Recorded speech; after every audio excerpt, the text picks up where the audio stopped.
Bienvenue sur Curiosité Nocturne. Ce soir, nous allons nous laisser porter doucement vers les questions sans réponse, vers ces endroits où la science moderne s'arrête et admet, avec une honnêteté admirable, qu'elle ne sait pas tout. Car quelle que soit l'ampleur de nos découvertes, quelles que soient les expériences que nous avons menées et les théories que nous avons formulées au fil de siècles d'efforts collectifs, l'univers continue de garder des mystères qu'aucun physicien, aucun biologiste, aucun philosophe n'a pu résoudre entièrement. Certaines de ces énigmes sont cosmiques. Elles s'étendent sur des milliards d'années-lumière, touchent à la nature de l'espace, du temps et de la matière elle-même. D'autres vivent bien plus près de nous, dans les océans qui recouvrent notre planète, à l'intérieur des cellules de votre propre corps, que dans les circuits de votre cerveau, pendant que vous écoutez ces mots. Et tous nous rappellent quelque chose qui mérite d'être retenu, que la science n'est pas une collection de certitudes, mais un processus éternel d'émerveillement et de recherche. Dans ce voyage, nous n'allons pas trouver de réponse définitive, parce qu'elle n'existe tout simplement pas encore. Ce que nous allons trouver, ce sont des questions qui ouvrent des fenêtres sur l'inconnu. Des questions qui nous font ressentir quelque chose que peu d'expériences humaines peuvent égaler. La sensation de se tenir au bord de quelque chose de plus grand que nous-mêmes. Cet endroit exact où la connaissance se termine et où le mystère commence. Si cet espace vous est utile pour vous reposer, pour laisser l'esprit s'apaiser pendant que le cosmos se déploie doucement autour de vous, partagez-le avec quelqu'un qui, selon vous, en aurait besoin. Mais pour l'instant, laissez ces questions vous porter. Respirez lentement. Et si vous êtes prêts, commençons. Il y a quelque chose qui vaut la peine d'être rappelé avant de commencer. Les mystères que nous allons explorer ce soir ne sont pas des signes de l'échec de la science. Ils sont exactement le contraire. Chacune de ces questions sans réponse représente le point exact jusqu'où la connaissance humaine est parvenue. Le bord de la carte, où le territoire exploré cède la place au territoire qui n'a pas encore de nom. Et ce bord est toujours l'endroit le plus intéressant. Tout au long de l'histoire humaine, là les plus grandes avancées de la connaissance ne sont pas venues du fait d'avoir plus de réponses, mais de poser de meilleures questions. Copernic n'a pas répondu à une nouvelle question.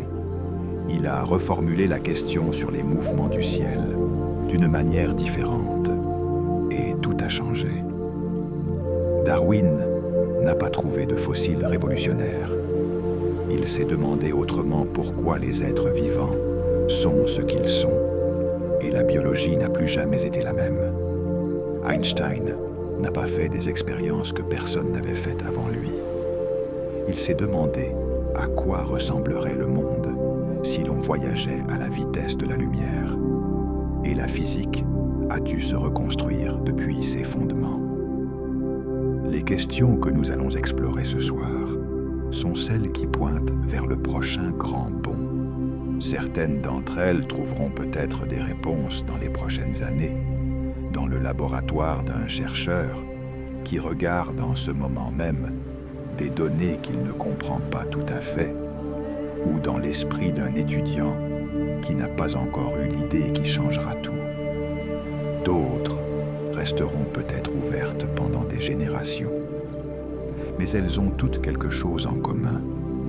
Elles nous font nous sentir à la fois petits et démerveillés. Elles nous rappellent que l'univers est beaucoup plus grand et plus étrange que nous pouvons l'imaginer. Et elles nous invitent à continuer à regarder, à continuer à questionner, à continuer à s'émerveiller. C'est ce qu'il y a de plus humain. Il y a une question que les êtres humains posent depuis qu'ils sont capables de poser des questions et qui reste sans réponse réponse après des millénaires de philosophie et des siècles de science. La question est la suivante. Pourquoi existe-t-il quelque chose plutôt que rien? Elle semble la plus simple du monde, et pourtant c'est la plus difficile. Aucun télescope, aucun accélérateur de particules, aucune équation mathématique ne s'en est même approché. La physique peut décrire avec une précision extraordinaire comment se comporte l'univers une fois qu'il existe déjà. Elle peut modéliser la trajectoire des planètes, prédire le comportement des électrons, calculer la courbure de l'espace autour d'un trou noir. La cosmologie peut retracer l'histoire du cosmos, presque jusqu'au tout premier instant du Big Bang. Mais pourquoi il y a un univers du tout? Pourquoi il existe des lois qui permettent son existence et l'existence d'esprits capables de se poser cette question reste un mystère complètement ouvert. La physique quantique nous offre un petit indice. Ce que nous appelons le vide n'est pas vraiment vide. Même dans l'espace le plus profond et le plus sombre, des particules fugaces clignotent constamment, surgissant et disparaissant en des fractions de secondes si infimes qu'elles sont presque impossibles à imaginer. Les physiciens appellent cela l'énergie du point zéro, une ébullition constante et irréductible qui imprègne tout l'espace. Certains proposent que l'univers entier a pu surgir d'un processus similaire, que le néant absolu est intrinsèquement instable et que quelque chose doit toujours en émerger. À d'autres soutiennent que notre univers n'est peut-être qu'un parmi une infinité d'autres au sein d'un grand multivers, chacun jaillissant avec ses propres lois physiques et sa propre histoire. Mais si c'est le cas, nous nous retrouvons simplement face à une question encore plus profonde. Pourquoi le multivers devrait-il exister? Qu'est-ce qui le soutient? D'où viennent ces lois? Chaque réponse semble générer une question encore plus grande. Les philosophes proposent parfois que l'existence est simplement l'état naturel et nécessaire des choses, que la non-existence est en réalité impossible, que quelque chose doit toujours être, parce que le vide absolu ne peut même pas exister sans être quelque chose. Mais ce sont des idées que nous ne pouvons pas tester. Toute autre question en science repose sur celle-ci. À chaque étoile dans le ciel, chaque atome dans votre corps, chaque loi de la nature, tout cela existe sur une base que nous ne pouvons pas expliquer. Le fait que la réalité soit ici reste le mystère le plus profond auquel la pensée humaine est confrontée. Nous pouvons retracer l'histoire de l'univers presque 13,8 milliards d'années en arrière, jusqu'à une époque où tout ce qui existe aujourd'hui était comprimé dans une densité et une température qui défient toute intuition. Nous appelons ce moment le Big Bang. Mais qu'est-ce qui l'a causé? Qu'y avait-il avant? Pourquoi s'est-il produit? Cela reste inconnu et le sera peut-être toujours. Les cosmologues ont reconstruit une histoire extraordinairement détaillée à partir du moment où l'univers n'avait que des fractions de secondes d'existence. Nous savons qu'en ce tout premier instant s'est produite une expansion appelée inflation, une explosion de croissance si rapide qu'en une fraction de temps inconcevablement petite, l'univers a grandi d'un facteur immense. Cette inflation expliquerait pourquoi le cosmos semble si uniforme à grande échelle et pourquoi les petits grumeaux de matière qui existent aujourd'hui ont été distribués de la manière dont ils l'ont été. Mais qu'est-ce qui a déclenché l'inflation? Pourquoi a-t-elle commencé exactement alors? Et pourquoi s'est-elle terminée? Certaines théories imaginent le Big Bang comme une fluctuation quantique, un frémissement spontané dans le tissu même de la réalité qui a donné naissance à l'espace et au temps. Si le temps était né avec l'univers, alors demander ce qui existait avant n'a pas de sens, tout comme demander ce qu'il y a au sud du pôle sud. Mais cette réponse, aussi élégante soit-elle, ne satisfait pas l'intuition. D'autres propositions suggèrent que le Big Bang n'était pas le premier événement, mais seulement un moment dans un cycle éternel d'univers qui naissent, s'expandent, s'effondrent et renaissent dans une danse cosmique sans début ni fin. Nos meilleurs instruments, le télescope spatial James Webb, le satellite Planck, le télescope Hubble, nous offrent des photographies de plus en plus nettes de l'univers dans son enfance. Nous pouvons voir des galaxies qui existaient à peine quelques centaines de millions d'années après le Big Bang. Mais aucun instrument ne peut regarder dans le tout premier instant l'étincelle originelle. Le pourquoi de tout reste un mystère caché dans une obscurité que nous ne parviendrons peut-être jamais à illuminer. À chaque instant qui passe, le présent glisse vers le passé et ne revient pas. Nous nous souvenons d'hier, mais pas de demain. Un verre brisé sur le sol ne saute jamais pour se rassembler tout seul. L'arôme du café se répand dans la pièce, mais ne se concentre jamais à nouveau dans la tasse. Le temps, dans toute notre expérience sans exception, avance toujours dans une seule direction. Les physiciens appellent cela la flèche du temps. Ce qui rend ce fait si déconcertant, c'est que les lois fondamentales de la physique ne l'exigent pas du tout. Aux plus petites échelles, les lois qui régissent les particules sont complètement symétriques dans le temps. Un électron peut se déplacer vers l'avant ou vers l'arrière dans le temps, sans violer aucune loi connue. Les équations ne font pas de distinction entre le passé et le futur. Et pourtant, tout notre monde macroscopique dépend de cette voie à sens unique qui semble ne pas avoir de fondement dans les lois qui sont censées le régir. Les physiciens tentent d'expliquer cette asymétrie par l'entropie, la tendance du désordre à augmenter dans les systèmes complexes. L'univers a commencé dans un état d'ordre extraordinairement bas et tend depuis vers des états de plus grand désordre. Cette tendance statistique serait à la racine du fait que le temps semble ne couler que dans une direction. Mais cette explication soulève une question encore plus profonde. Pourquoi l'univers a-t-il commencé dans cet état d'entropie si basse? Quelle force ou quel principe a imposé cet ordre initial si improbable? D'autres physiciens pensent que la flèche du temps pourrait être liée à la façon dont l'information se propage et se code dans l'univers, ou même à l'expansion du cosmos lui-même. Si l'univers commençait un jour à se contracter, le temps inverserait-il sa direction? Personne ne le sait avec certitude. Ce que nous savons, c'est que le temps suit son cours sans que nous ayons entièrement compris pourquoi il doit en être ainsi.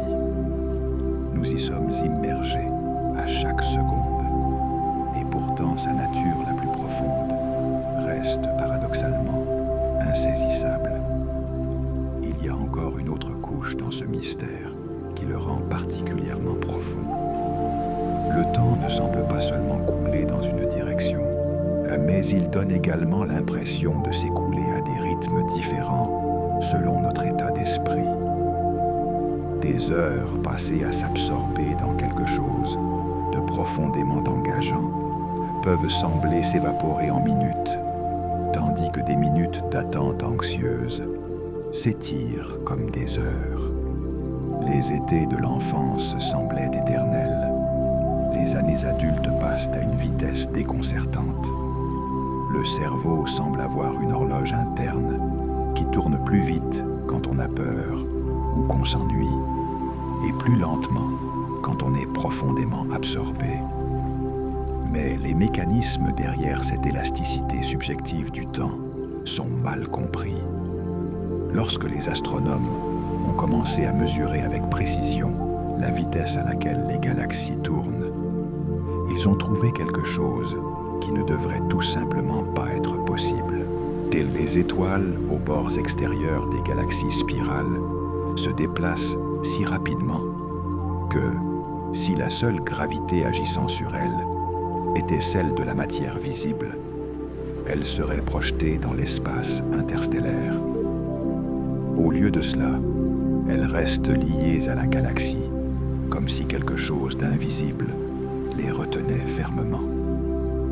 La conclusion à laquelle les astronomes sont parvenus était aussi frappante qu'inévitable. La plus grande partie de la masse de l'univers n'est visible pour aucun de nos instruments.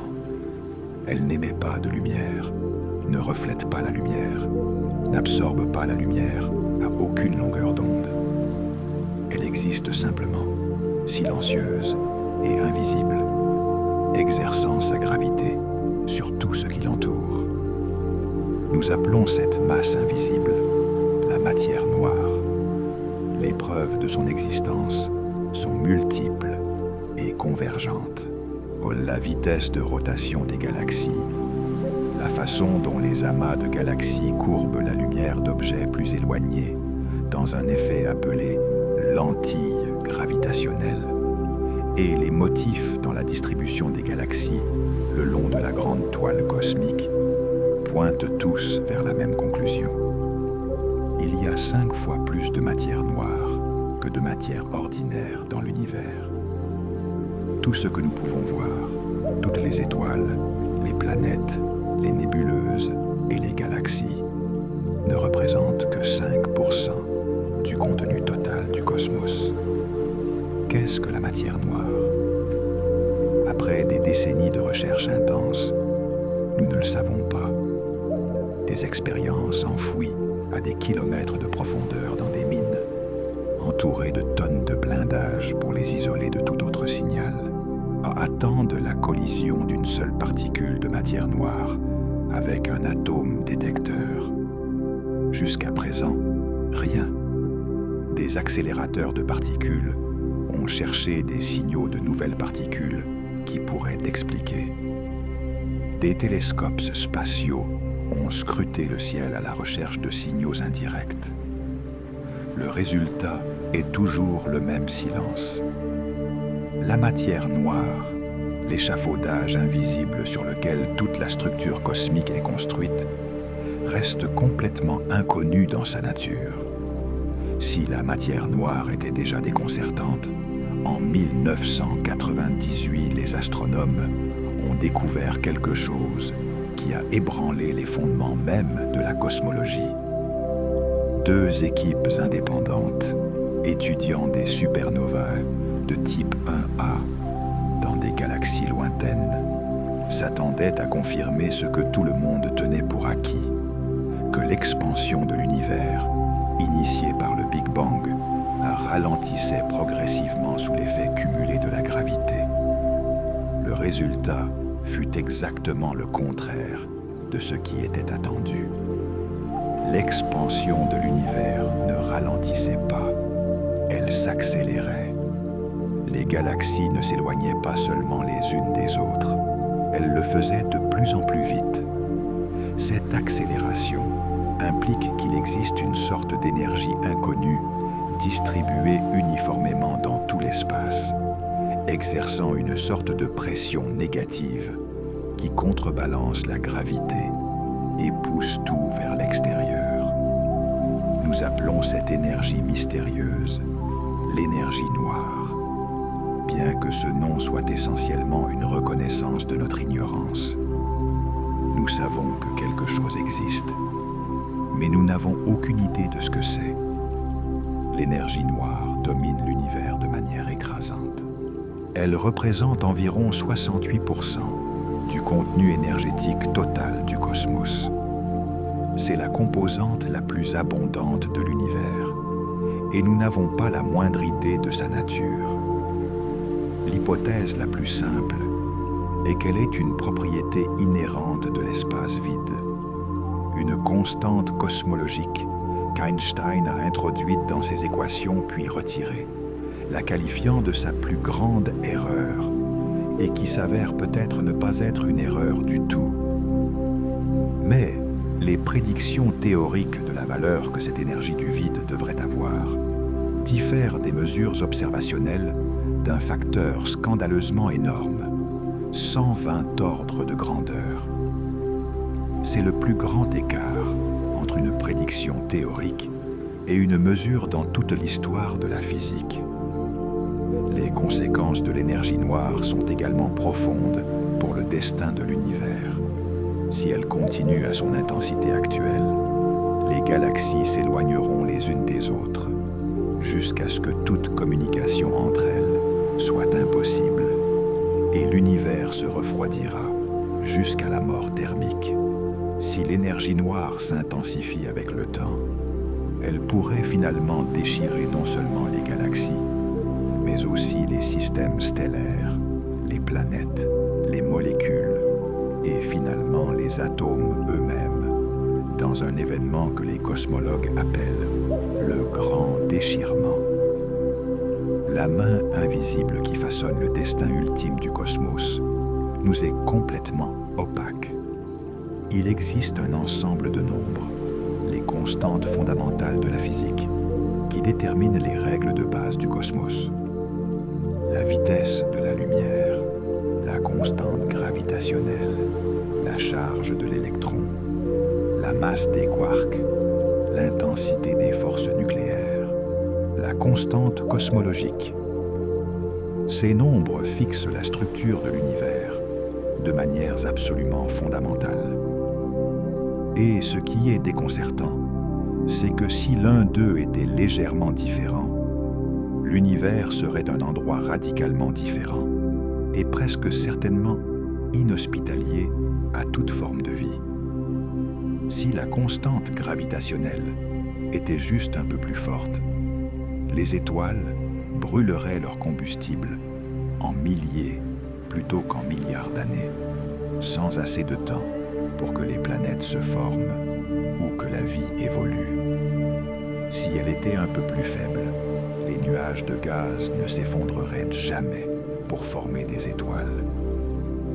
Si la force nucléaire forte qui maintient les noyaux atomiques ensemble variait d'un petit pourcentage, le carbone, l'élément sur lequel toute la biochimie connue est construite, ne pourrait pas se former à l'intérieur des étoiles.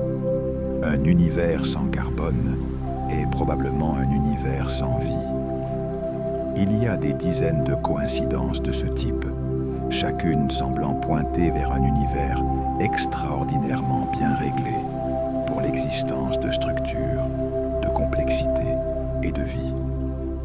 Cet ensemble d'observations s'appelle le problème du réglage fin. Certaines personnes y voient une preuve d'un dessein ou d'un but cosmique.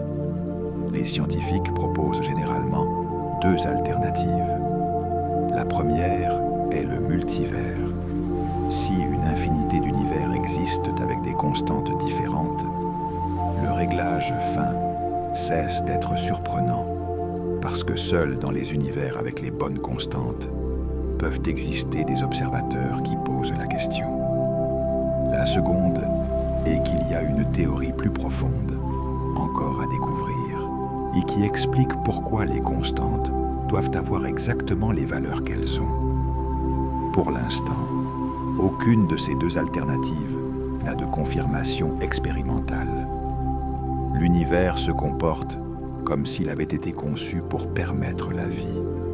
Et nous ne savons pas si c'est une coïncidence extraordinaire, le produit d'un vaste multivers, ou l'empreinte de lois plus profondes que nous n'avons pas encore trouvées. Peu de choses dans l'univers captivent l'imagination aussi puissamment que les trous noirs. Ce sont des régions de l'espace où la gravité est devenue si intense que rien, absolument rien, ne peut s'en échapper une fois qu'il a franchi le seuil connu sous le nom d'horizon des événements. Ni la matière, ni le rayonnement, ni même la lumière. Ce sont les prisons les plus parfaites que la physique puisse imaginer. Ils se forment lorsqu'une quantité suffisante de masse se concentre dans un espace suffisamment petit. Les étoiles massives, en épuisant leur combustible nucléaire, s'effondrent sous leur propre poids en une fraction de seconde.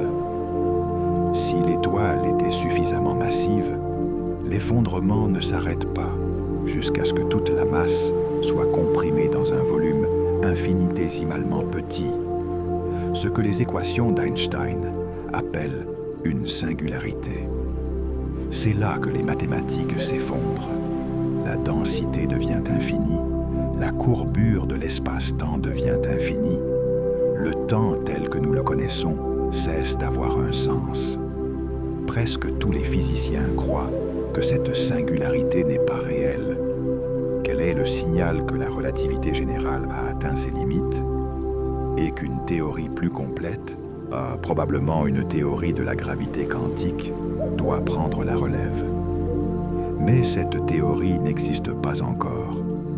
Il y a ensuite le paradoxe de l'information, initialement formulé par Stephen Hawking dans les années 70. Hawking a montré que les trous noirs ne sont pas parfaitement noirs. Les effets quantiques à l'horizon des événements leur font émettre un rayonnement très faible, le rayonnement de Hawking, et avec le temps, il s'évapore complètement.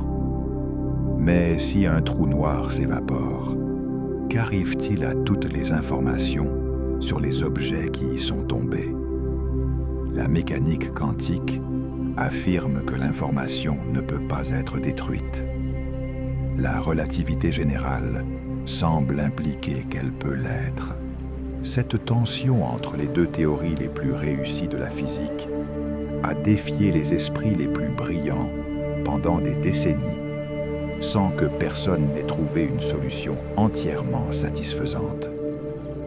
Et il y a encore une autre couche de mystère. Au centre de presque chaque grande galaxie se trouve un trou noir supermassif, avec des millions ou des milliards de fois la masse du Soleil. Le nôtre, appelé Sagittarius A étoile, a une masse d'environ 4 millions de soleils. Mais dans l'univers primitif, à peine quelques centaines de millions d'années après le Big Bang, des trous noirs avec des milliards de masses solaires existaient déjà. Selon nos modèles de croissance par accrétion de matière, il n'y avait tout simplement pas assez de temps pour qu'ils deviennent aussi massifs aussi rapidement. Ce comment ils se sont formés reste une énigme non résolue. La Terre s'est formée il y a environ 4,5 milliards d'années. Pendant les premières centaines de millions d'années, c'était un monde hostile, bombardé sans cesse par des météorites, avec une atmosphère très différente de celle d'aujourd'hui et des océans qui se formaient encore. Et pourtant, les plus anciens enregistrements fossiles que nous ayons trouvés, des structures microscopiques préservées dans des roches d'Australie et du Groenland, suggèrent que des micro-organismes existaient déjà il y a au moins 3,5 milliards d'années, peut-être plus. Cela signifie qu'en un intervalle de temps relativement court, en termes géologiques, sur une planète nouvellement formée soumise à des conditions extrêmes, la vie est apparue. Le saut de la chimie à la biologie, des molécules inorganiques au premier organisme capable de métaboliser, de se reproduire et d'évoluer, est l'événement le plus mystérieux et le plus transcendant de l'histoire de la Terre. Et nous ne savons pas comment cela s'est produit. Les théories sont diverses. L'hypothèse du monde ARN propose qu'avant que l'ADN et les protéines n'existent, le rôle central était joué par des molécules d'ARN qui pouvaient à la fois stocker des informations génétiques et agir comme catalyseurs de réactions chimiques. Dans ce scénario, les molécules d'ARN primitives auraient commencé à s'auto-réliquer dans un environnement riche en les bons précurseurs chimiques, et l'évolution aurait fait le reste. Il y a un soutien expérimental pour cette hypothèse, mais créer en laboratoire un système d'ARN capable de s'auto-réliquer dans des conditions prébiotiques plausibles s'est révélé énormément difficile. D'autres chercheurs indiquent les évents hydrothermaux au fond de l'océan comme le berceau le plus probable de la vie primitive. Ces structures, d'où émerge de l'eau chaude chargée de minéraux depuis le fond marin, fournissent à la fois l'énergie et les gradients chimiques qui auraient pu propulser les premières réactions biochimiques. Il y a même ceux qui proposent que les premiers organismes ne sont pas nés dans l'océan, mais dans de petites mares sur la terre ferme, où des cycles d'humidification et de séchage auraient concentré les molécules nécessaires et favorisé la formation des premières membranes cellulaires. Oh, l'origine de la vie reste le maillon manquant le plus important de l'histoire de la nature. C'est peut-être la question la plus ancienne et la plus profonde que l'humanité ait jamais posée au ciel nocturne. Avec des centaines de milliards d'étoiles dans notre galaxie et des centaines de milliards de galaxies dans l'univers observable, l'idée que la Terre soit le seul endroit où la vie existe semble statistiquement extravagante. Et pourtant, des décennies de recherche active, d'écoute systématique du ciel, à la recherche de signaux radio extraterrestres, d'analyse d'échantillons de sol martien, d'études des atmosphères d'exoplanètes, n'ont pas produit la moindre preuve univoque de vie au-delà de la Terre. Le cosmos reste silencieux. Ce contraste entre la vastitude de l'univers et le silence que nous recevons quand nous écoutons a été formulé de manière mémorable par le physicien Enrico Fermi. Si la vie intelligente est statistiquement probable, pourquoi n'avons-nous détecté aucun signal d'elle? Les réponses proposées vont du réconfortant au troublant. Peut-être que les civilisations intelligentes sont communes, mais ont une espérance de vie si courte, détruite par des guerres, le changement climatique ou leur propre création technologique, qu'elles n'arrivent jamais à communiquer entre elles. Peut-être que la vie simple est commune, mais que la vie intelligente est extraordinairement rare, le résultat d'une chaîne si longue d'improbabilités qu'elle ne s'est produite qu'une seule fois dans toute l'histoire de l'univers observable. Ce que nous savons, c'est que les conditions pour la vie ne semblent pas rares. Nous avons découvert des milliers d'exoplanètes, dont beaucoup dans la zone habitable de leurs étoiles. Nous savons que l'eau, le carbone et les autres éléments que nous considérons comme nécessaires à la vie sont abondants dans le cosmos. Des lunes comme Europe et Encelade cachent des océans d'eau liquide sous leur surface gelée. La chimie prébiotique semble se produire naturellement dans de nombreux environnements spatiaux. Tout cela suggère que l'univers est plein des ingrédients de la vie. Seulement, jusqu'à présent, nous n'avons trouvé aucun plat cuisiné. Ce qui est le plus inquiétant dans le paradoxe de Fermi, c'est que les réponses les plus rassurantes impliquent que nous sommes uniques, et les plus troublantes impliquent que les civilisations intelligentes ont des durées de vie très courtes. Si la raison pour laquelle nous ne détectons pas de signaux de civilisation extraterrestre est que ces civilisations tendent à se détruire ou à s'effondrer avant de pouvoir communiquer à l'échelle galactique, alors cette observation est aussi un avertissement sur notre propre avenir. Le grand filtre, comme certains chercheurs l'appellent, pourrait se trouver devant nous. Mais il y a une troisième possibilité que les astrophysiciens discutent avec un intérêt croissant. Peut-être que la vie intelligente existe, mais que la communication entre les civilisations est intrinsèquement difficile à des échelles cosmiques. Les distances sont si vastes que même des signaux voyageant à la vitesse de la lumière mettraient des milliers ou des centaines de milliers d'années à traverser la galaxie. Le cosmos pourrait être rempli de vie, et le silence ne serait que la conséquence d'une géographie cosmique que nous ne pouvons pas surmonter. Du moins, pas encore. Vous êtes conscient en ce moment même. Vous avez une expérience subjective de cet instant. Le son doux de ces mots qui parviennent à vos oreilles, la sensation du poids de votre corps sur le lit, la qualité particulière de votre attention qui repose sur les mystères que nous explorons ensemble. Cette expérience, ce sens indubitable qu'il y a quelque chose que cela fait d'être vous à cet instant précis, c'est ce que les philosophes appellent la conscience, ou parfois les qualia.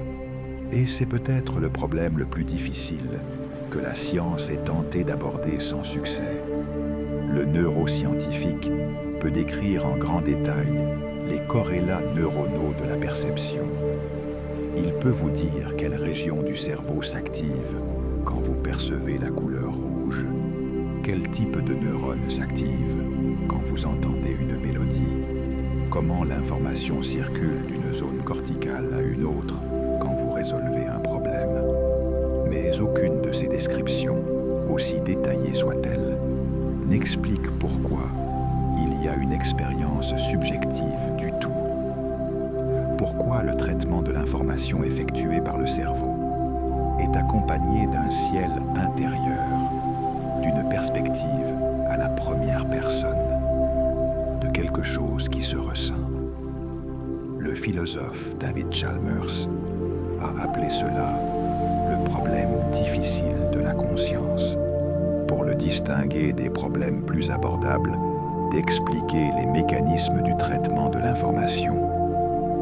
Certains scientifiques et philosophes croient que la conscience est simplement une propriété émergente de systèmes d'information suffisamment complexes, que lorsque l'information est traitée de manière suffisamment intégrée et globale, l'expérience subjective surgit naturellement.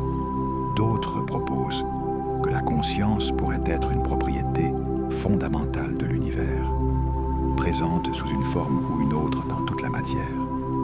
Une vision appelée panpsychisme, qui a une longue histoire philosophique, bien qu'elle soit inconfortable pour beaucoup de scientifiques. D'autres encore pensent que notre compréhension de la conscience nécessite une révolution conceptuelle encore plus profonde. Ce qui est certain, c'est que la conscience est à la fois la chose la plus proche et la plus familière qui existe, celle que nous expérimentons à chaque instant de notre vie éveillée, et le phénomène le plus mystérieux que nous connaissions. C'est l'endroit où la science ne sait pas encore comment entrer. Il y a une raison pour laquelle ce problème semble différent de tous les autres que la science affronte. Quand la physique ne comprend pas comment la supraconductivité fonctionne, le problème semble en principe abordable avec les méthodes habituelles. Plus d'expérience, de meilleurs modèles, plus de données. Mais la conscience pose un problème de nature fondamentalement différente. Même si nous parvenions à décrire avec une précision parfaite tous les processus neuraux qui se produisent quand quelqu'un expérimente la couleur rouge, la question de savoir pourquoi cette description est accompagnée de quelque chose qui se ressent, d'une expérience subjective, resterait sans réponse. Le saut de la troisième personne à la première personne, des processus physiques à l'expérience vécue, semble résister aux méthodes scientifiques conventionnelles d'une façon qu'aucun autre problème ne connaît. Certains philosophes pensent que ce problème est, au fond, un problème de langage. D'autres pensent qu'il révèle quelque chose de genuinement fondamental sur la nature de la réalité. Il y a une raison pour laquelle ce problème semble différent de tous les autres que la science affronte. Quand la physique ne comprend pas comment la supraconductivité fonctionne, le problème semble en principe abordable avec les méthodes habituelles. Mais la conscience pose un problème de nature différente.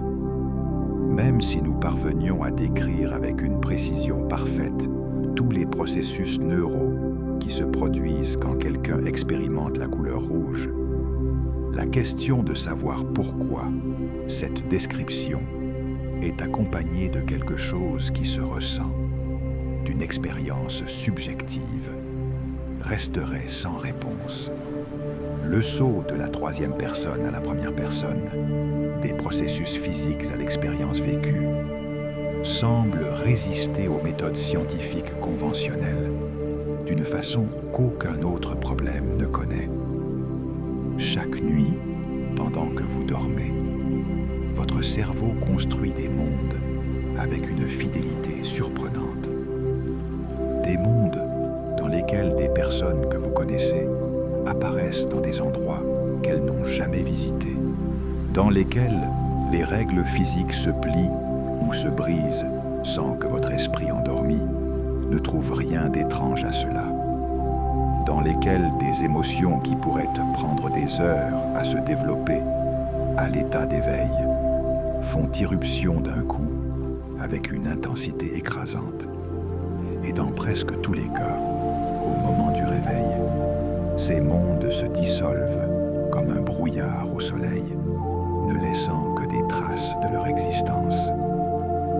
Pourquoi rêvons-nous, malgré le fait que ce soit une expérience universelle chez tous les êtres humains et que la recherche sur le sommeil produise des données depuis des décennies? La réponse reste incertaine. Les hypothèses les plus influentes suggèrent que les rêves participent à la consolidation de la mémoire. Là, aidant le cerveau à décider quelles expériences de la journée garder et comment les intégrer avec les connaissances préexistantes.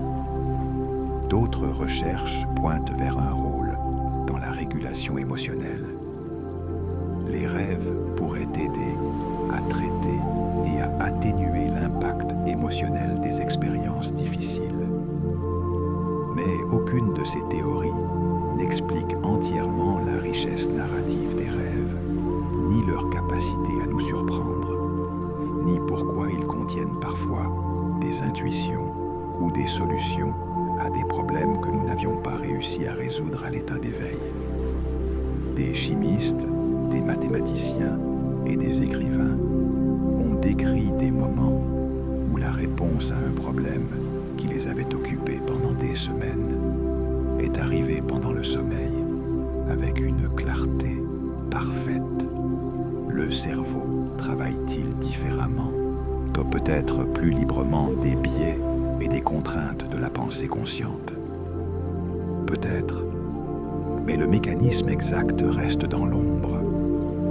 Les rêves nous rappellent que l'esprit a une vie nocturne qui échappe complètement à notre contrôle conscient, qu'il y a des processus qui se produisent en nous, sans nous, et que la frontière entre la conscience et l'inconscient est plus poreuse et plus mystérieuse que nous ne le reconnaissons habituellement.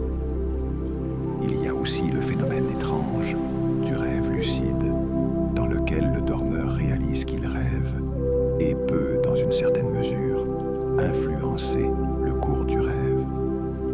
La recherche a confirmé que le rêve lucide est réel, et ce qu'il nous dit sur l'architecture de la conscience approfondit le mystère d'une manière fascinante. Votre mémoire est tout ce que vous êtes. Sans elle, vous n'auriez pas d'histoire personnelle. Vous ne pourriez pas reconnaître les personnes que vous aimez. Vous ne pourriez pas utiliser le langage, ni appliquer les connaissances que vous avez accumulées tout au long de votre vie. Et pourtant, comment la mémoire fonctionne? Comment le cerveau transforme une expérience en une trace qui peut durer des décennies et la récupérer quand vous en avez besoin, reste l'un des grands mystères des neurosciences. Ce que nous savons, c'est que les souvenirs ne sont pas stockés comme des fichiers sur un disque dur. Il n'y a pas d'endroit spécifique dans le cerveau où vit le souvenir de votre petite enfance ou du nom de votre meilleur ami d'école. Les souvenirs sont des modèles distribués d'activités neuronales à des réseaux de connexion entre les neurones qui se renforcent chaque fois qu'une expérience est répétée ou rappelée. L'hippocampe, une structure en forme de cheval de mer, enfouie dans les profondeurs du lobe temporal, joue un rôle crucial dans la formation de nouveaux souvenirs, agissant comme un coordinateur qui relie différents aspects d'une expérience stockée dans des régions corticales distinctes. Mais le processus de récupération des souvenirs est beaucoup moins fiable et beaucoup plus actif que nous ne le supposons habituellement. Chaque fois que vous vous souvenez de quelque chose, vous ne faites pas simplement rejouer un enregistrement stocké. Vous reconstruisez activement le souvenir et dans ce processus, vous le modifiez légèrement. Les souvenirs sont malléables. Ils peuvent être influencés par ce que nous apprenons après, par notre état émotionnel, par les questions qu'on nous pose. Il est possible d'implanter de faux souvenirs chez des personnes qui les vivront avec une totale conviction de leur authenticité. Pourquoi certains souvenirs durent-ils toute une vie, tandis que d'autres s'estompent en quelques heures? Pourquoi une odeur spécifique peut-elle nous transporter instantanément, des décennies en arrière, avec une vivacité qu'aucune photo ne peut égaler? Combien de ce que nous croyons nous rappeler est un souvenir fidèle et combien est une reconstruction créative? Les réponses complètes ne sont pas encore écrites. Il y a encore un autre paradoxe qui rend la mémoire si fascinante. Nous sommes, dans un certain sens, les histoires que nous nous racontons sur nous-mêmes. Mais ces histoires ne sont pas de simples enregistrements neutres d'événements passés. Ce sont des constructions actives qui sont légèrement modifiées chaque fois que nous les racontons ou y pensons. Le moi qui se souvient d'un souvenir d'enfance est différent du moi qui a vécu cette expérience à l'origine et a traversé des centaines d'autres expériences entre ces deux moments, toutes pouvant avoir influencé la façon dont ce souvenir original est maintenant expérimenté. Nous ne sommes pas seulement nos souvenirs, nous sommes un moi en reconstruction constante, construit à partir du matériau des souvenirs. Et ce matériau, comme il s'avère, est bien plus malléable et peu fiable que nous ne le pensons habituellement. Tout être vivant connu vieillit. Les cellules se divisent avec moins d'efficacité. Les tissus perdent de l'élasticité. Les systèmes immunitaires deviennent moins réactifs. Les organes déclinent progressivement. C'est l'un des faits les plus universels de la biologie. Et pourtant, ces causes profondes restent matière à débat actif parmi les scientifiques qui l'étudient. L'une des théories les plus établies concerne les télomères, les séquences répétées d'ADN qui agissent comme des capuchons protecteurs aux extrémités des chromosomes. Chaque fois qu'une cellule se divise, les télomères se raccourcissent un peu. Quand ils deviennent trop courts, la cellule entre dans un état appelé sénescence. Elle arrête de se diviser et commence à sécréter des signaux inflammatoires qui affectent négativement le tissu environnant. L'accumulation de cellules sénescentes dans les tissus contribue à la détérioration associée au vieillissement. Cette théorie est bien soutenue Mais ce n'est pas l'histoire complète. Les dommages oxydatifs accumulés par les réactions métaboliques normales du corps jouent également un rôle. Les mitochondries, les centrales énergétiques des cellules, produisent comme sous-produit de leur fonctionnement des molécules réactives qui peuvent endommager l'ADN, les protéines et les membranes cellulaires. Avec le temps, ces dommages s'accumulent. Les systèmes de réparation de l'ADN deviennent moins efficaces.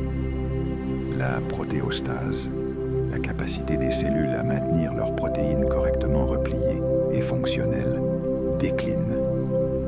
L'inflammation chronique de faible intensité, que certains chercheurs appellent l'inflammaging, augmente avec l'âge et contribue au développement de maladies comme l'artériosclérose, la maladie d'Alzheimer et le cancer. Le plus fascinant est l'énorme variation des taux de vieillissement entre les espèces.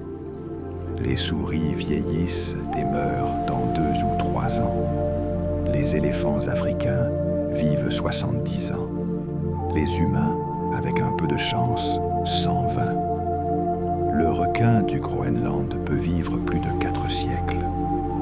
Les baleines boréales dépassent 200 ans. Le rataupe nu, qui a une taille similaire à celle d'une souris, vit 30 ans et semble extraordinairement résistant au cancer et à de nombreuses maladies associées au vieillissement. Le fait que cette énorme variation existe prouve que le vieillissement n'est pas simplement le résultat inévitable de l'usure physique, mais un processus biologique qui peut être modulé. Ces dernières années, la biologie du vieillissement a connu une petite révolution. Des chercheurs ont identifié ce que certains appellent les marqueurs du vieillissement. Instabilité génomique, érosion des télomères, altération d'épigénétique, perte de la protéostase, dérégulation de la détection des nutriments, dysfonctionnement mitochondrial, sénescence cellulaire, épuisement des cellules souches et communication intercellulaire altérée. Ce sont 9 catégories de changements moléculaires et cellulaires qui s'interconnectent et s'amplifient mutuellement à mesure que les organismes vieillissent, et chacune d'elles est en principe susceptible d'intervention. Chaque printemps, des milliards d'oiseaux entreprennent des voyages de milliers de kilomètres avec une précision qui laisse sans voix. Des hirondelles qui se reproduisent en Europe passent l'hiver dans le sud de l'Afrique et reviennent au printemps, au même nid où elles ont élevé leurs petits l'année précédente, parfois au centimètre près. Les sternes arctiques parcourent chaque année presque 90 000 kilomètres dans leur migration entre les pôles. Et tout cela, elles le font sans GPS, sans carte, dans de nombreux cas la nuit, au-dessus d'océans où il n'y a aucune référence visuelle.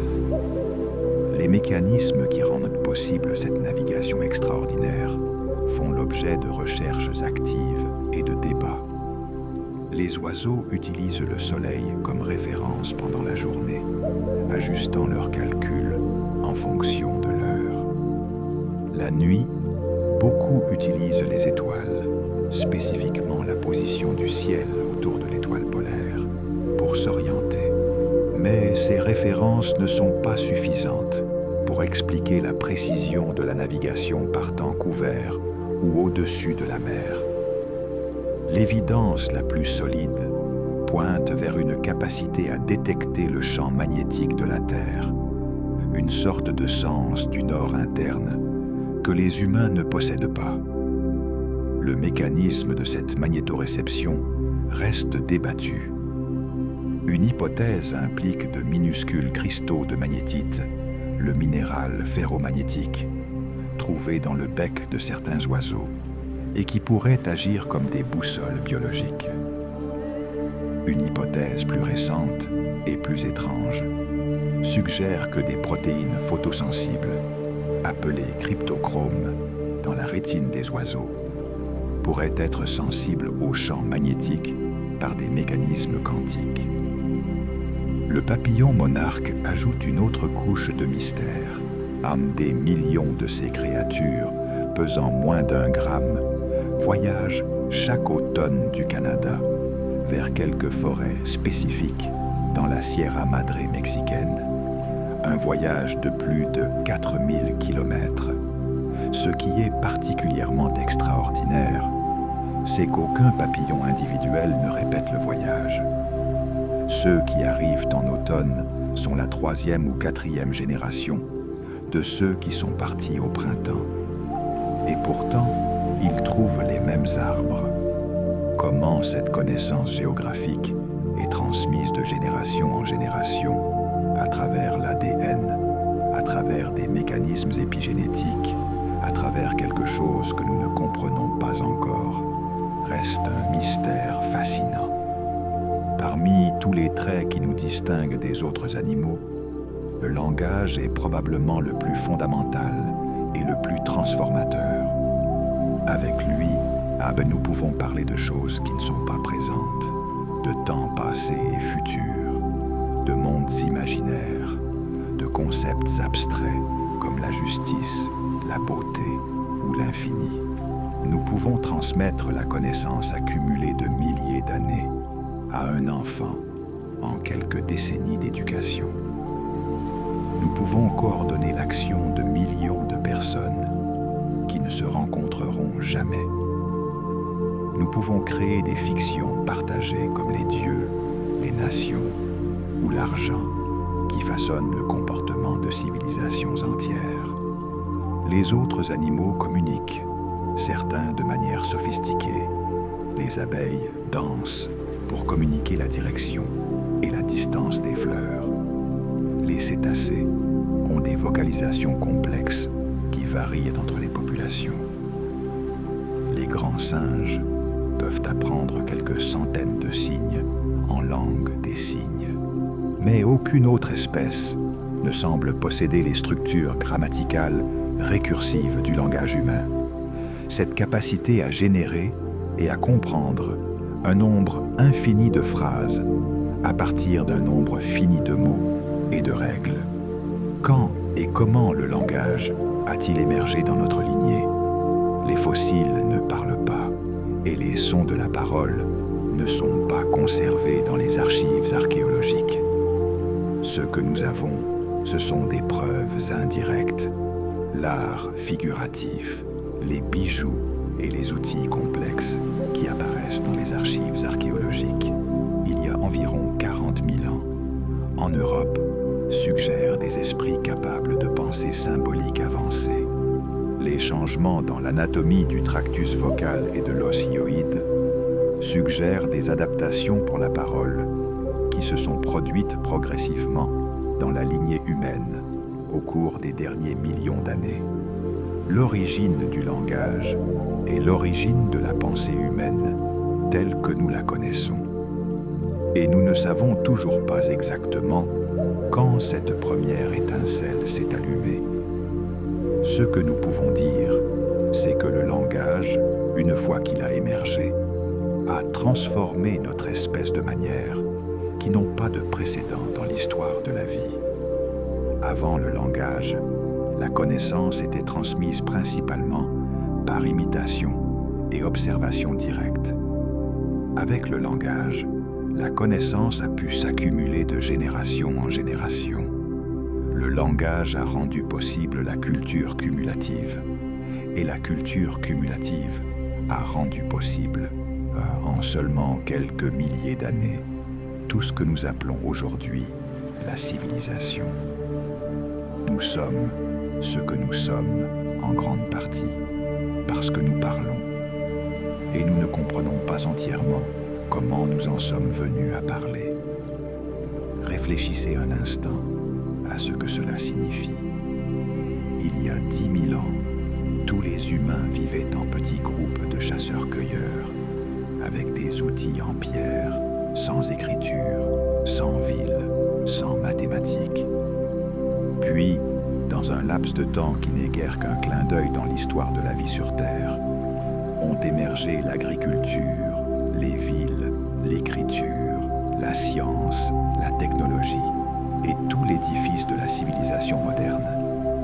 Qu'est-ce qui a changé si rapidement? Pas la biologie de notre cerveau.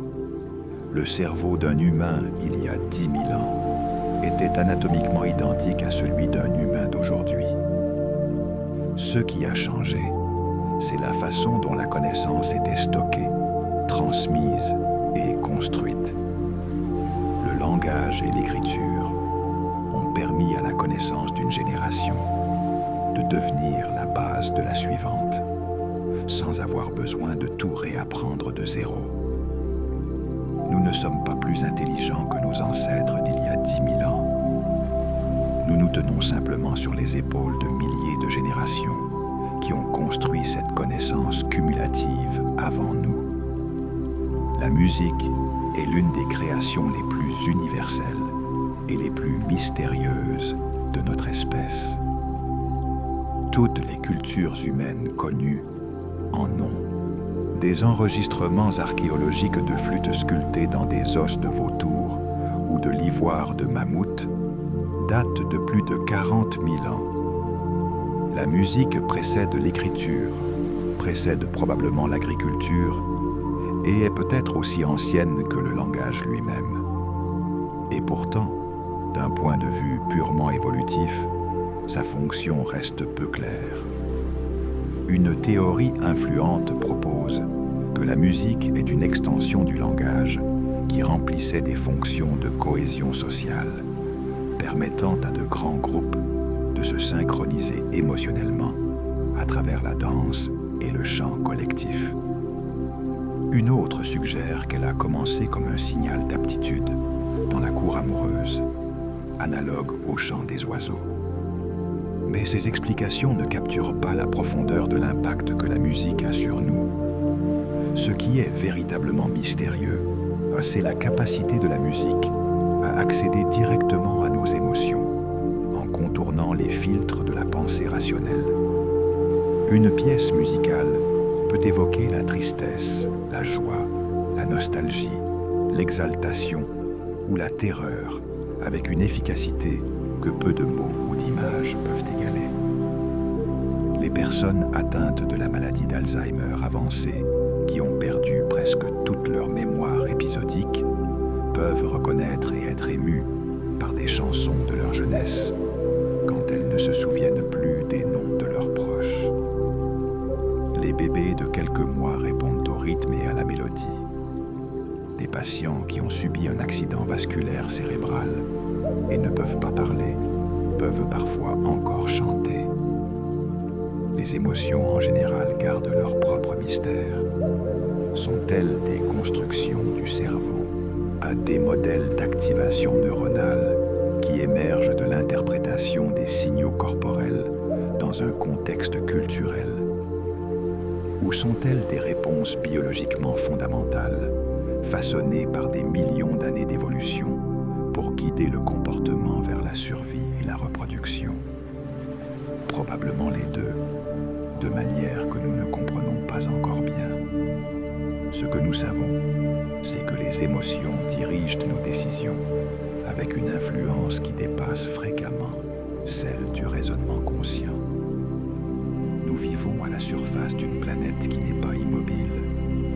Sous nos pieds, la roche solide qui semble si permanente se déplace, coule et est recyclée à des échelles de temps géologiques.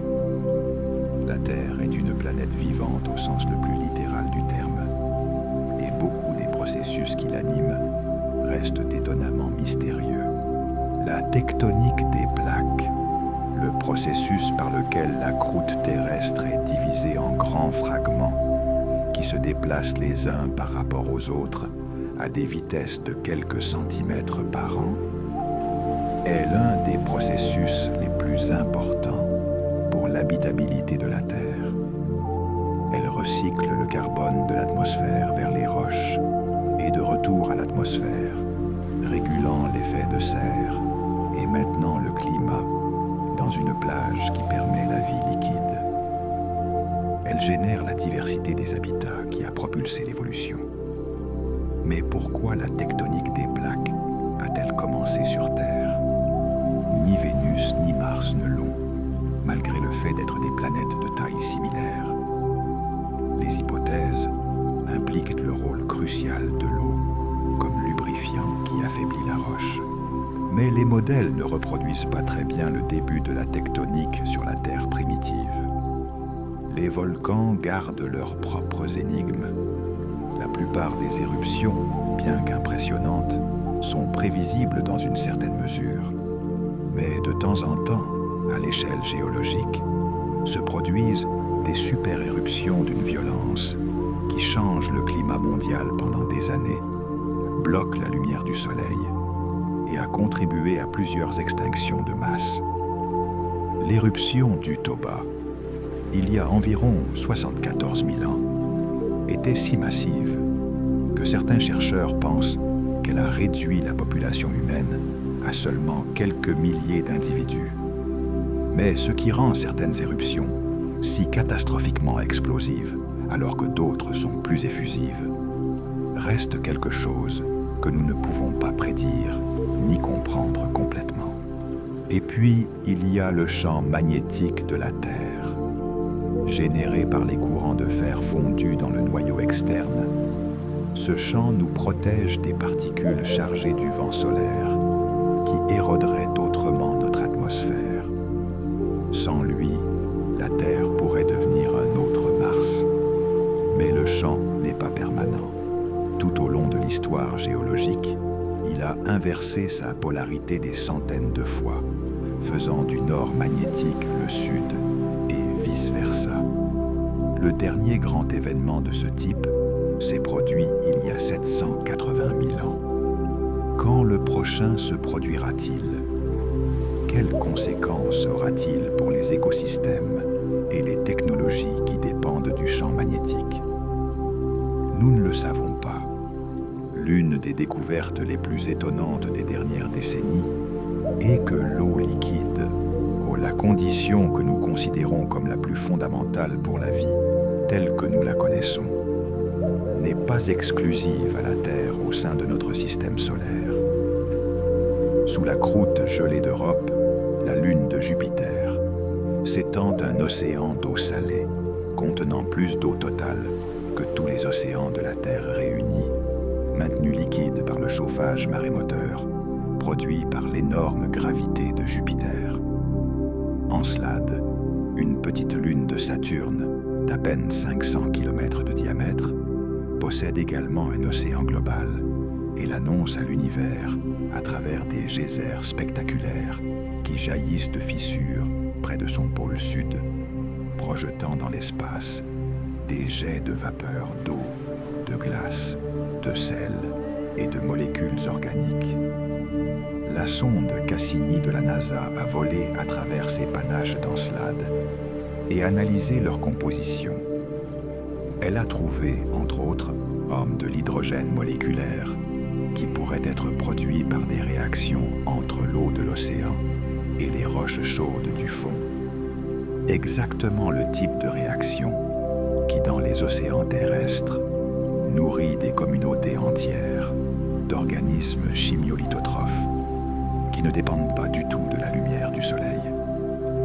La possibilité que quelque chose de similaire se produise au fond de l'océan d'Encelade ne peut être exclue. Titan, la plus grande lune de Saturne, offre une possibilité encore plus exotique.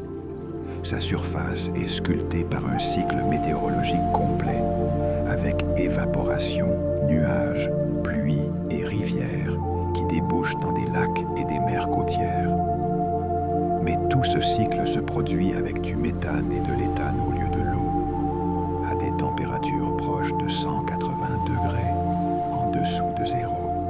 Les possibilités de vie dans ces conditions sont spéculatives, mais il y a des chercheurs qui ont proposé que des organismes avec une biochimie basée sur le méthane liquide au lieu de l'eau pourraient exister, complètement différents de tout ce que nous connaissons.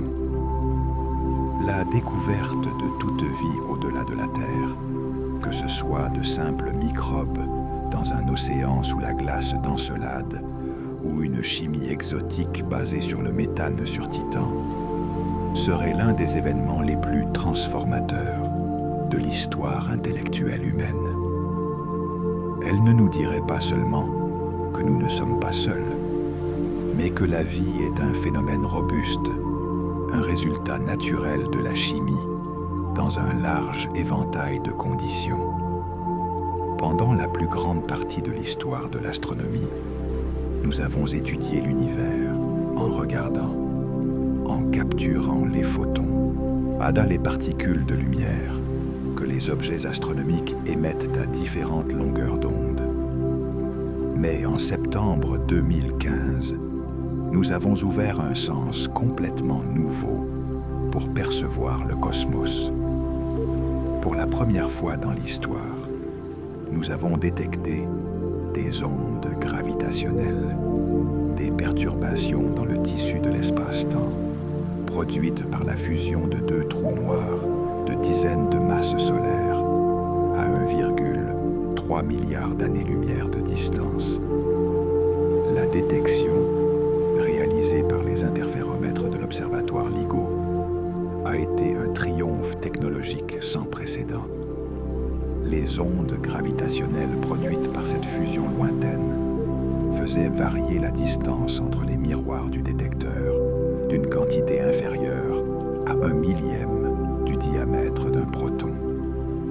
Pour détecter cette variation, il a fallu construire des instruments d'une précision sans égale dans tout autre domaine de l'ingénierie.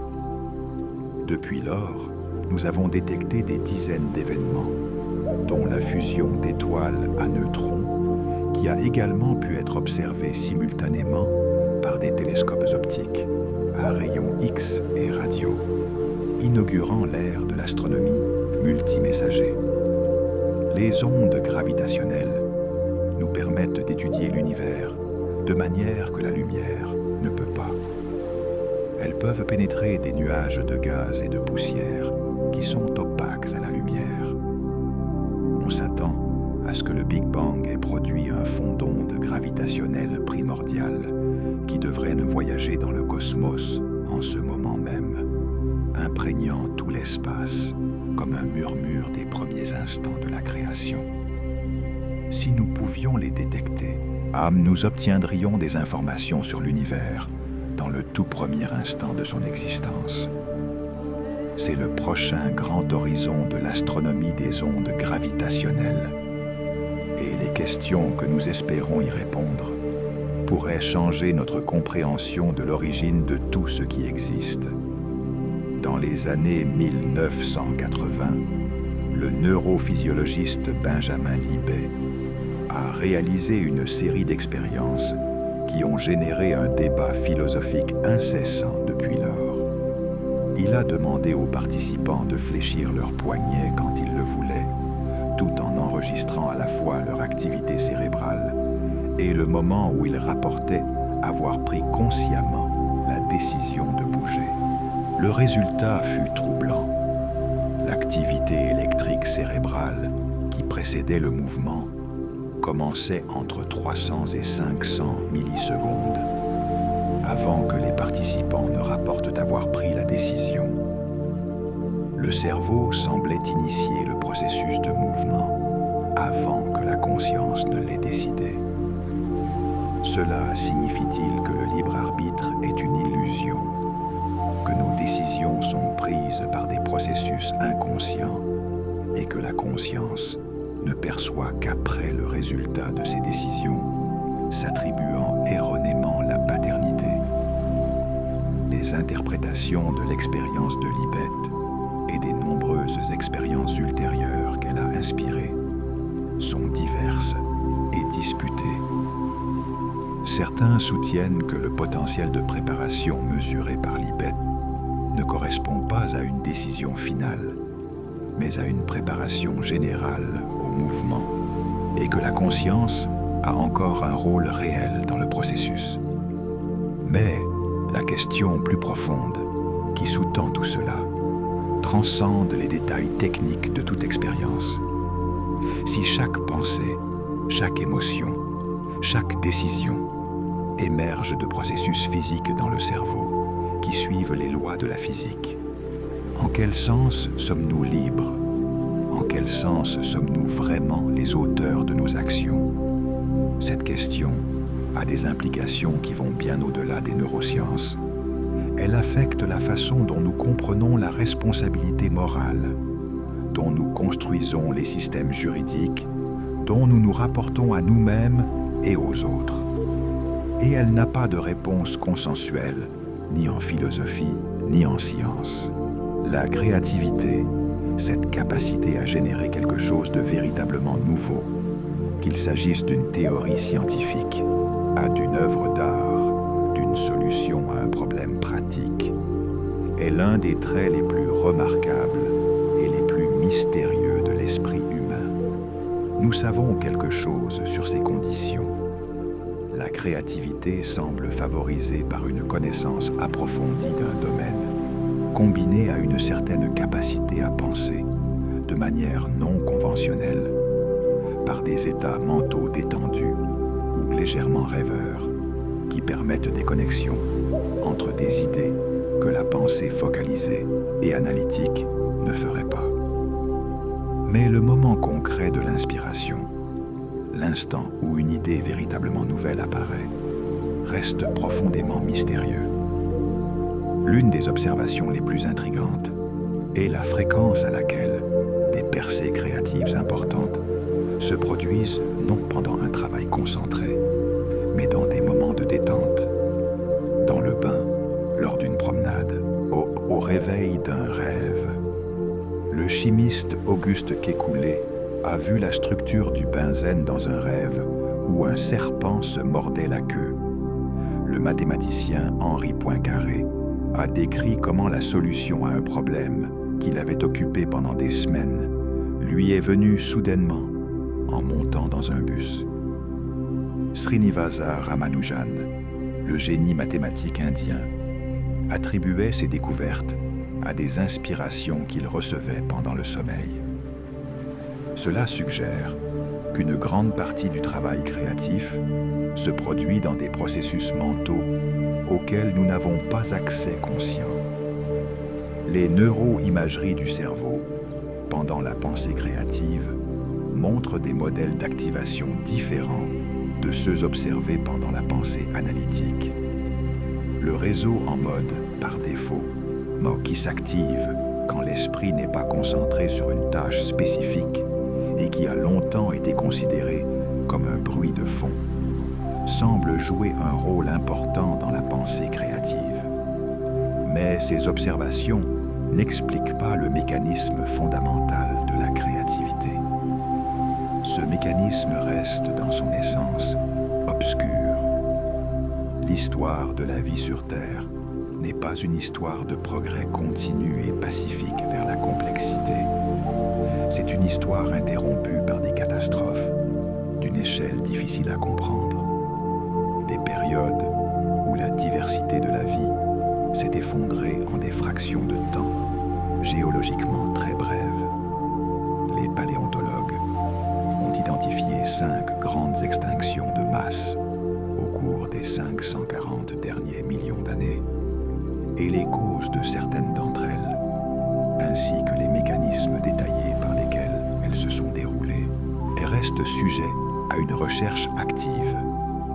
La plus dévastatrice fut l'extinction de la fin du Permien, il y a environ 252 millions d'années, qui a éliminé environ 96% des espèces marines et 70% des espèces terrestres. La planète a mis des dizaines de millions d'années à retrouver une diversité comparable à celle d'avant. La cause la plus probable fut une série d'éruptions volcaniques massives dans ce qui est aujourd'hui la Sibérie, qui ont libéré pendant des dizaines de milliers d'années d'énormes quantités de dioxyde de carbone, de méthane et de dioxyde de soufre, déclenchant un réchauffement climatique sévère, une acidification des océans et des perturbations du cycle de l'oxygène.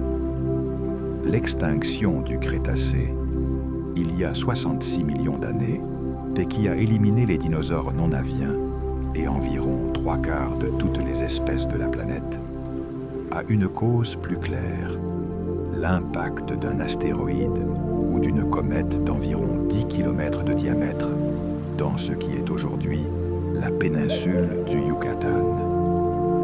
L'impact a libéré une énergie équivalente à des milliards de bombes à hydrogène, déclenché des tsunamis mondiaux, des incendies massifs et surtout un nuage de poussière et de suie qui a bloqué la lumière du soleil pendant des mois ou des années, interrompant la photosynthèse et effondrant les chaînes alimentaires depuis leur base.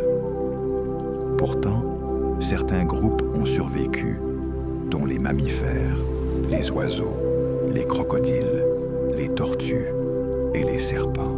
À y comprendre pourquoi certaines lignées ont survécu à des impacts aussi massifs alors que d'autres ont disparu à jamais, reste l'une des questions les plus fascinantes de la paléontologie. Quelles que soient les sondes et les télescopes que nous ayons envoyés pour étudier les planètes du système solaire, chaque mission rapprochée révèle que les mondes que nous pensions connaître sont plus étranges et plus complexes que nous ne le pensions. Les planètes extérieures, en particulier, sont pleines de mystères que nous ne savons toujours pas comment résoudre. Les anneaux de Saturne sont l'un des objets les plus beaux du système solaire, visibles même avec de petits télescopes depuis la Terre. On a longtemps supposé qu'ils étaient aussi vieux que Saturne lui-même, des reliques du matériau dont la planète s'est formée il y a 4,5 milliards d'années. Mais les données de la mission Cassini, qui a orbité Saturne pendant 13 ans avant de plonger intentionnellement la sonde dans l'atmosphère de la planète en 2017, suggèrent quelque chose de surprenant. Les anneaux sont relativement jeunes, peut-être seulement quelques centaines de millions d'années. Ils sont étrangement propres, composés principalement de glace d'eau, avec peu de contamination par la poussière interplanétaire qui se serait accumulée sur des milliards d'années. Comment ils se sont formés si récemment, si c'était par la destruction d'une lune qui s'est trop approchée de la planète ou par un autre mécanisme, reste débattu. Uranus a un problème encore plus fondamental. Il est incliné. Alors que les autres planètes tournent sur des axes plus ou moins perpendiculaires au plan de leur orbite autour du Soleil, Uranus est incliné à 98 degrés, roulant littéralement sur le côté comme une boule de billard. L'explication la plus populaire est que quelque part dans l'histoire primitive du système solaire, Uranus a subi une ou plusieurs collisions avec des protoplanètes massives qui l'ont renversé de sa position originale. Et Neptune, la planète la plus éloignée du système solaire, a la tempête la plus violente que nous connaissions. Les vents dans son atmosphère atteignent près de 2000 km/h, plus rapide que n'importe quel vent mesuré sur Terre. Mais ce qui est le plus déconcertant, c'est que Neptune reçoit une quantité minimale d'énergie solaire à cette distance. L'énergie qui alimente ces vents provient d'une source interne de la planète que nous ne comprenons pas bien. L'univers proche, celui de nos propres voisins planétaires, continue de réserver des surprises. Il y a une observation que le physicien Eugene Wigner a formulée dans un célèbre essai de 1960 et qui a généré une réflexion philosophique depuis lors. L'efficacité déraisonnable des mathématiques dans les sciences naturelles. Les mathématiques sont, dans un certain sens, une invention humaine, des ensembles de règles formelles, des structures abstraites qui existent dans l'espace de la pensée. Et pourtant, décrire l'univers physique avec une précision extraordinaire, en utilisant ces structures abstraites, n'est pas l'exception, mais la règle. La réalité semble être profondément mathématique. Les équations de Maxwell, dérivées au XIXe siècle à partir d'études expérimentales de l'électromagnétisme, ont prédit l'existence des ondes radio avant que quiconque ne les ait détectées. L'équation de Dirac, formulée en 1928 comme une unification de la mécanique quantique et de la relativité restreinte, a prédit l'existence de l'antimatière avant sa découverte expérimentale. Les équations d'Einstein de la relativité générale ont prédit les trous noirs, l'expansion de l'univers et l'existence des ondes gravitationnelles, toutes confirmées expérimentalement, des décennies après avoir été dérivées mathématiquement. Pourquoi la réalité devrait-elle être ainsi? Une possibilité est que les mathématiques ne sont pas simplement un langage que nous utilisons pour décrire la nature, mais que la nature est, dans un sens fondamental, mathématique, que l'univers est construit de structures mathématiques et que quand nous faisons de la physique, nous découvrons les mathématiques sous-jacentes à la réalité. Une autre possibilité est que l'esprit humain, façonné par des millions d'années d'évolution dans un environnement physique, avec certaines régularités, est particulièrement doué pour trouver les régularités mathématiques de cet environnement. Aucune de ces réponses n'est entièrement satisfaisante. Le mystère de pourquoi l'univers est si mathématisable demeure. Imaginez que vous êtes médecin et que vous donnez à un patient souffrant de douleurs chroniques un comprimé que vous savez parfaitement ne contenir aucun principe actif. Il n'y a aucun médicament, seulement du sucre ou de l'amidon comprimé. Et pourtant, chez un pourcentage significatif de patients, la douleur diminue de manière réelle et mesurable. Ce n'est pas une illusion ni une autotromperie au sens trivial.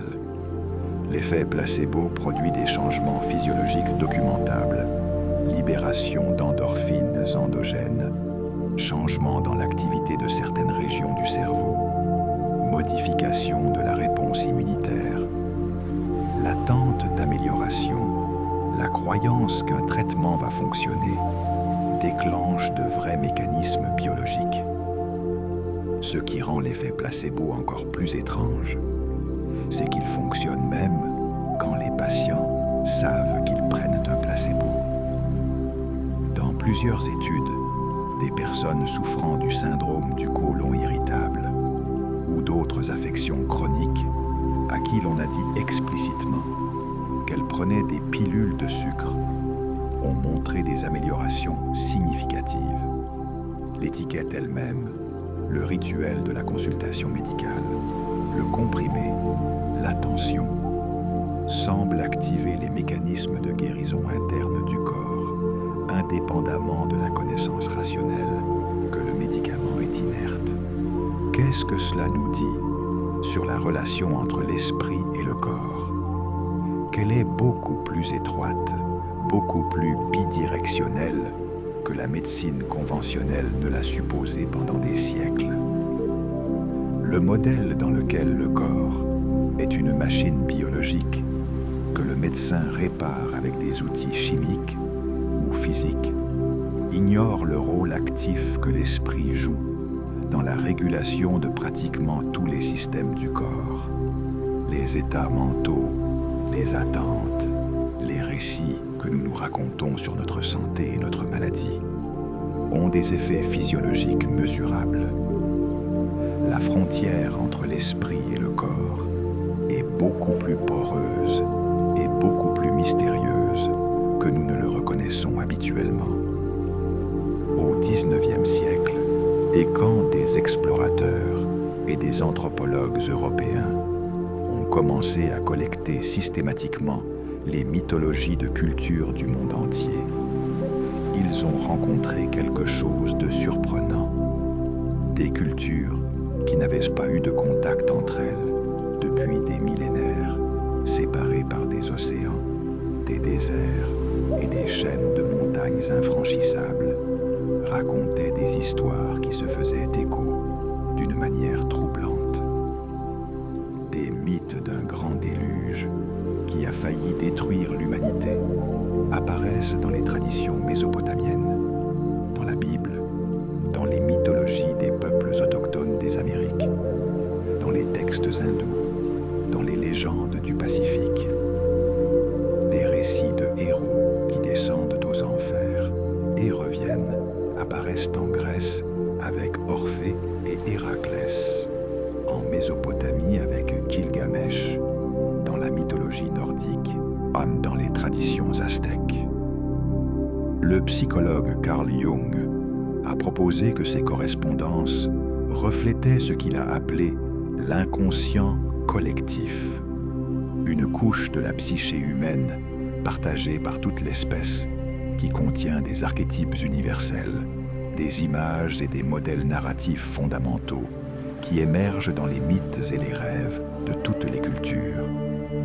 L'idée est fascinante, mais difficile à vérifier scientifiquement. Les chercheurs plus sceptiques proposent des explications alternatives. Diffusion culturelle à travers des routes de migration et de commerce, convergence indépendante vers des récits similaires, parce qu'ils reflètent des expériences universelles de la condition humaine. Mais il y a quelque chose de difficile à nier. Les êtres humains de toutes les époques et de toutes les cultures ont été profondément des conteurs d'histoire. Nous avons besoin d'histoire pour donner du sens à l'expérience, pour transmettre des connaissances et des valeurs, pour créer des identités collectives. Ce besoin semble aussi fondamental que le besoin de manger ou de dormir. Pourtant, pourquoi nous sommes si radicalement différents de tous les autres animaux à cet égard reste une question dont nous n'avons pas encore de réponse complète.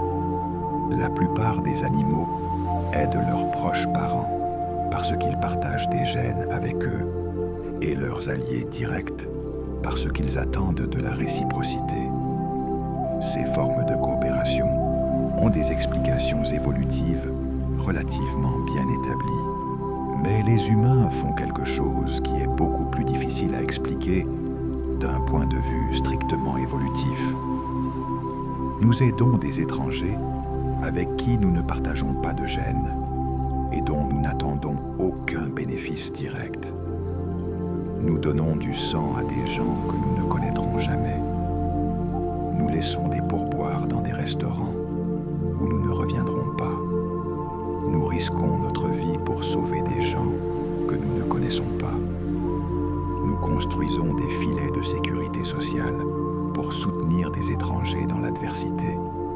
Certains théoriciens évolutifs proposent que cet altruisme élargi a émergé comme une adaptation à la vie dans de grands groupes d'individus peu apparentés, dans lesquels la réputation et les normes sociales appliquées par la punition et la récompense pouvaient rendre le comportement coopératif adaptatif. D'autres suggèrent que la sélection culturelle, la propagation de normes, d'institutions et de croyances qui favorisent la coopération à grande échelle peut avoir joué un rôle aussi important que la sélection génétique pour nous façonner en tant qu'espèce hautement coopérative. Mais au-delà des explications, il y a quelque chose dans l'étendue et la profondeur de la coopération humaine qui semble transcender tout calcul évolutif simple. L'histoire humaine est pleine d'exemples de personnes qui se sont sacrifiées pour des étrangers sans gain personnel prévisible, guidées par des principes moraux abstraits sur la dignité humaine ou la justice. Quelle que soit l'explication, la disposition humaine à aider les étrangers, à s'indigner de l'injustice envers des personnes que nous ne connaissons pas, à construire des institutions orientées vers le bien commun, reste l'un des phénomènes les plus remarquables et, dans un certain sens, les plus mystérieux de la nature. C'est aussi, peut-être, ce qu'il y a de meilleur en nous. Nous avons parcouru ensemble un long chemin ce soir, depuis le tout premier instant de l'univers, quand tout ce qui existe était comprimé en un point de densité inconcevable, jusqu'au paysage de méthane de Titan et aux océans cachés sous la glace d'Europe. Depuis l'intérieur inconnaissable des trous noirs, jusqu'à l'intérieur tout aussi mystérieux de la conscience humaine. Depuis les tempêtes séculaires qui fouettent Jupiter, jusqu'aux tempêtes d'émotions qui parcourent le cerveau de toute personne qui écoute ces mots en ce moment. Et à chaque arrêt, à chacune de ces questions sans réponse, nous avons trouvé quelque chose qui vaut la peine d'être emporté. La sensation de se tenir au bord de la connaissance humaine, de regarder l'obscurité avec curiosité plutôt qu'avec anxiété. Parce que les questions sans réponse ne sont pas des échecs, ce sont des horizons. Ils prouvent que l'univers est plus riche, plus profond et plus généreux en merveilles que n'importe quelle génération précédente n'aurait pu l'imaginer. Certains des mystères que nous avons explorés ce soir seront résolus dans les prochaines décennies. Le télescope James Webb renvoie déjà des images qui changeront notre compréhension des premières galaxies. De futures missions vers Europe et Encelade pourraient, littéralement, changer notre compréhension de la vie dans l'univers. Les expériences de physique des particules continuent de chercher patiemment les particules qui pourraient constituer la matière noire. Les neuroscientifiques cartographient le cerveau avec une résolution de plus en plus grande, s'approchant lentement du mystère de la conscience.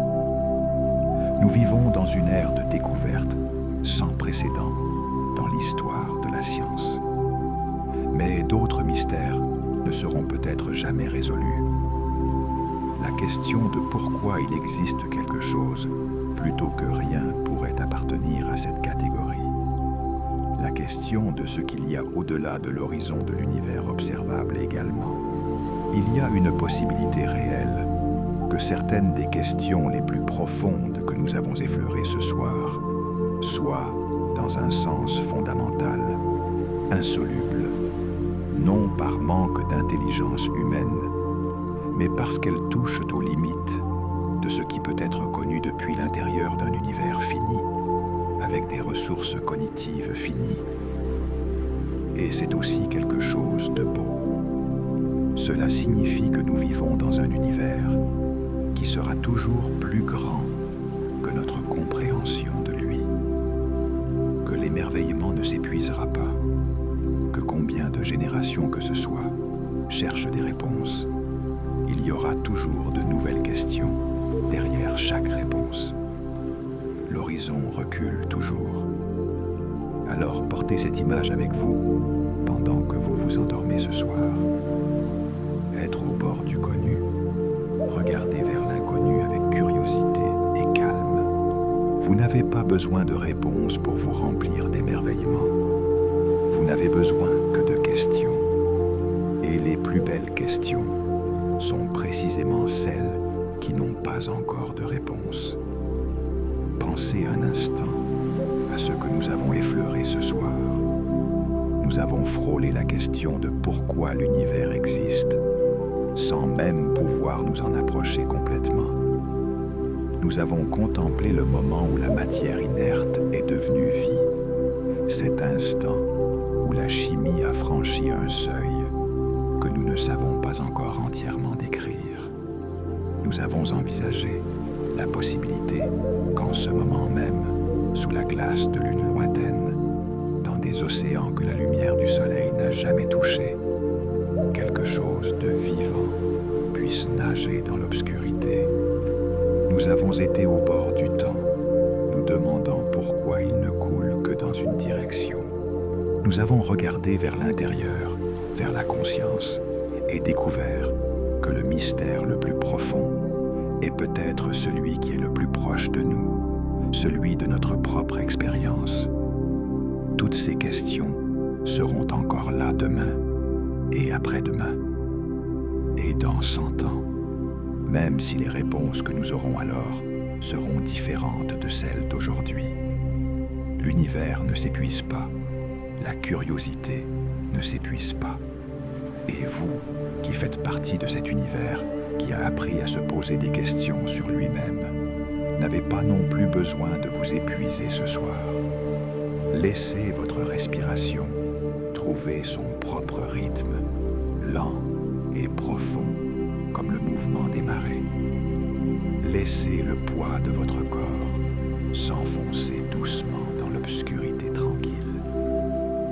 Imaginez un instant que vous êtes de la lumière voyageant à travers le cosmos, libre de la gravité, libre du temps tel que nous le vivons ici, passant à côté de galaxies qui mettent des millions d'années à tourner sur elles-mêmes, glissant à travers des nébuleuses où des étoiles se forment en ce moment même et qui brilleront pendant des milliards d'années.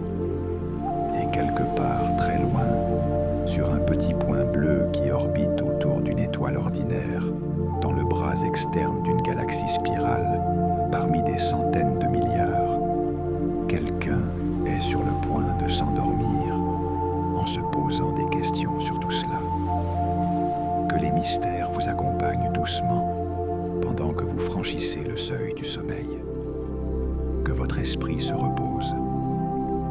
Et s'il y a des rêves qui vous attendent de l'autre côté, qu'ils soient aussi vastes et aussi mystérieux que l'univers que nous avons parcouru ensemble ce soir. Bonne nuit.